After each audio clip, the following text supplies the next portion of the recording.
Welcome, guys, back to the Grateful Living podcast. Today I'm going to talk about something I probably won't talk a lot about in the content that I produce, and that's politics. Just because of the divisive nature of it, I will probably stay away from it for the most part. But obviously, given the context of what's going on today, felt like it was important to talk about it. And for those that might be watching and don't know what I'm referring to is uh,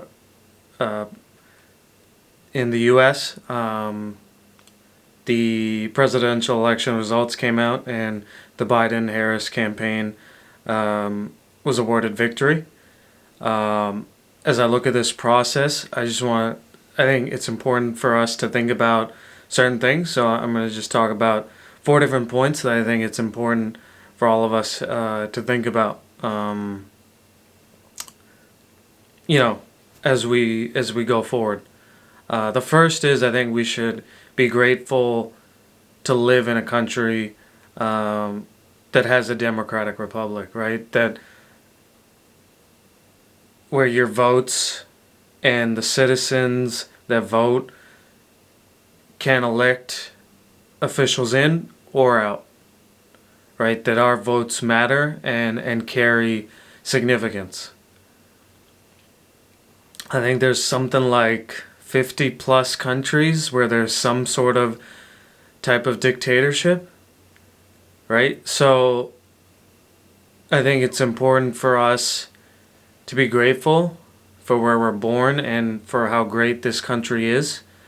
And, for those of us that have the power to do so, to help try and spread democracy wherever else we can, right?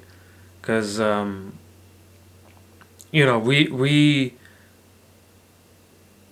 it's just the luck of the draw, right? Where we're born, who our parents are, and for the kids being born in one of those 50 plus countries, they don't have the ability to celebrate like we do. So I think it's just important to acknowledge our how great this country is. The second point that I would say is I think it's great that being involved with politics and expressing your views and creating more conversations is becoming more mainstream. And I think it's great that people are becoming more passionate, right? Because these, I think in the past people have kind of tried to stay silent and keep conversations at home and things of that nature and try to be business-like or, you know, with their social media. But laws and politics have an effect on our country.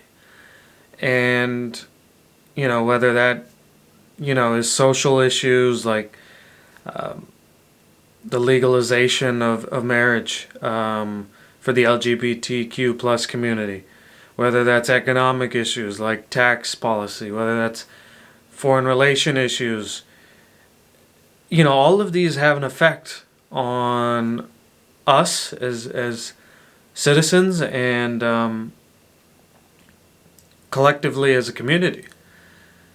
The third point I would make, and this is, probably a point that I'm going to receive some backfire on, but I think that it's important for all of us to not just blatantly characterize one side or the other. That, and again, I'm going to give an example of, because I live in a more liberal area, I'm going to give a counter example to being liberal. I heard at some point during this year someone talk about how everybody in the Midwest, is an idiot, because of, you know, the Midwest states, a lot of them have a lot of Trump supporters, right? And I think that is a very dangerous slope, right? To characterize a whole group of voters as idiots.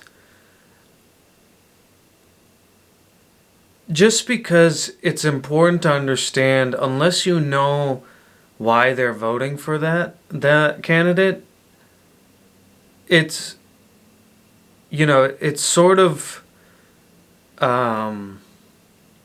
it's not right for you to characterize them, right?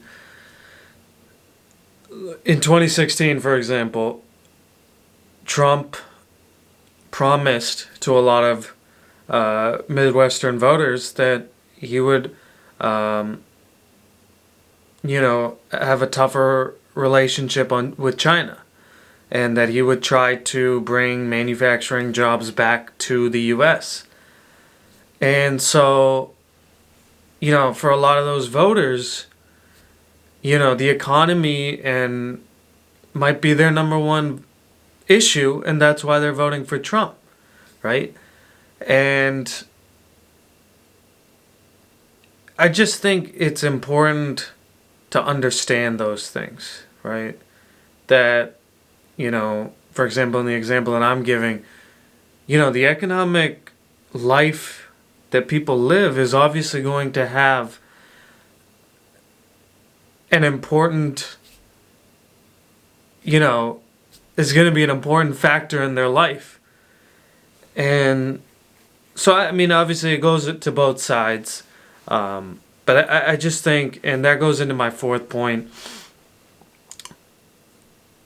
I don't think, the reason I don't like that type of reasoning is I think it can affect friendships, right?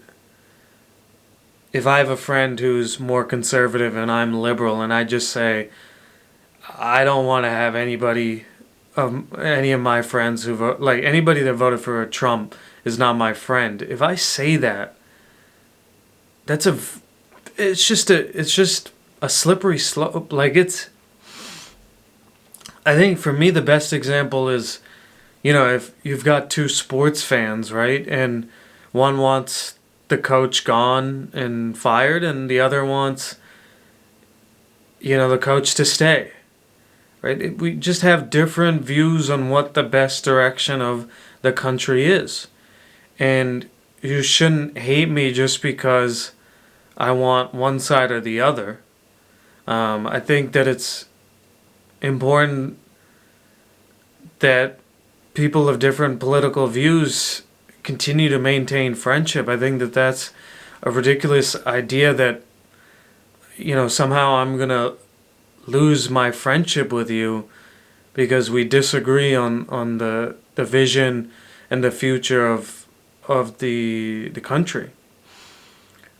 And that goes into my fourth point, which is I think the more healthy take on all disagreements that you might have with your friend or family or things of that nature, right, is to have conversations, to talk about things, to say, let's just talk about these things and what your honest opinion is on stuff, and know that I'm not going to, I'm not going to defriend you based on your values, because then I think that type of atmosphere creates a system where we're not talking about what our thoughts are. And, if you're really passionate about trying to have more people align with your views or your ideas or understand why you think you are the correct perspective, you should actually be having more conversation, right, with people that disagree with you.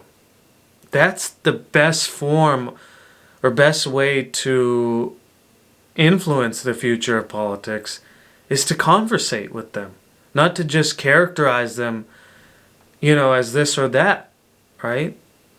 And,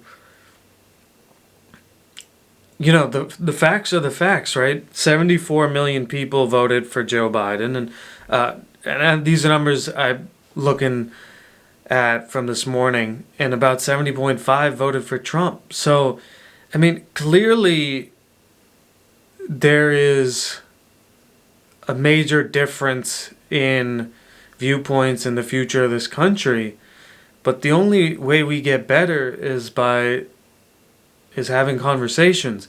And then from that point, if you feel like you want to characterize someone, or say, listen, we talked about it, and I'm passionate about this point, and they're just passionate about this point, and so I'm not really gonna be able to change their mind in terms of who they vote for or how they view things.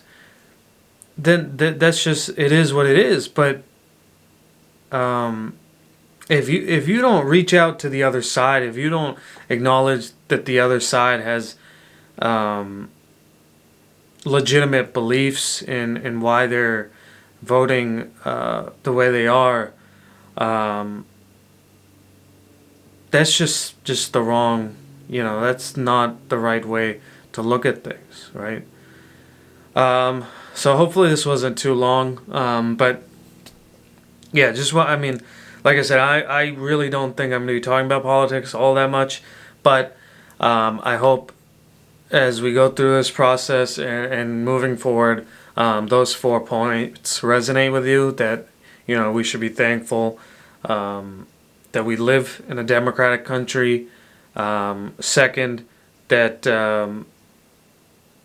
it's important to be passionate about politics. This has a, impact on your life. And so I don't think you should be afraid of being enthusiastic. Third, I think we need to get away from characterizing one group of voters as this thing or that thing. And instead of doing that, and that leads to the 4th point, is let's have conversations, right? Let's have conversations. Let's talk about, let's see what the other side is, why they're voting that way. Why are they, let's see, and then bring your perspective and try to give your ideas and give your facts and points, and just create empathy, right? If we don't talk, then we'll always stay, within our belief, and we'll never have empathy for the other side. So hopefully that wasn't too controversial, those 4 points, and I hope you have a great rest of your weekend. Thank you, guys.